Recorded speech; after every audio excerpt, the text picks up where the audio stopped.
სურსათის ეროვნული სააგენტო სამცხე-ჯავახეთის სასოფლო საზღვრებზე ახორციელებს სხვადასხვა დაავადების საწინააღმდეგო ვაქცინაციას, პროფილაქტიკურ ვაქცინაციას, ისეთის როგორიც არის ჭილეხი, თურქული, ნოდულარული დერმატიტი, ბრუცელოზი და სხვა. და აღსანიშნავია ის ფაქტი, რომ აღნიშნული ვაქცინაცია მიმდინარეობს ასევე მთელი ქვეყნის მასშტაბით, რომელიც არის სახელმწიფო პროგრამის ფარგლებში და ყველა ფერმერისათვის არის უფასო.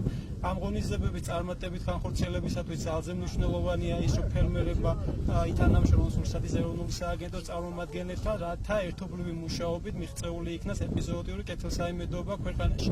აღნიშნული ღონისძიებები ძალიან მნიშვნელოვანია ასევე იმ თვალსაზრისით, რომ იგეგმება ქვეყნის სხვადასხვა რეგიონებში დაავადების მიმართ კეთილსაიმედო ზონების გამოცხადება.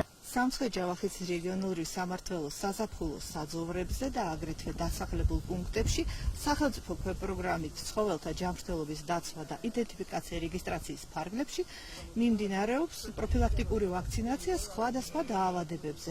ჩვენი რეგიონისთვის მთავარი გამოწვევა არის ბრუცელოზი. ამ დაავადების საწინააღმდეგო ჩვენ ვებრძვით ორი გზით. ერთი გზა არის სერომონიტორინგი, მეორე პროფილაქტიკური ვაქცინაცია.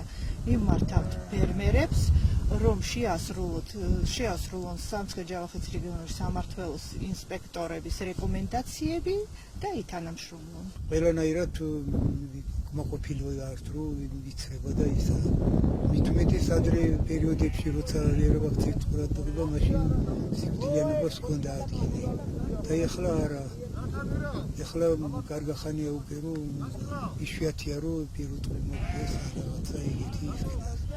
და მით უმეტეს დიდ მადლობიერს ვართ, რომ ეს ვაქცინები და ისა უფასო არის. ძალიან დიდი შედეგი აქვს მაგათაც ოჯახისათვის.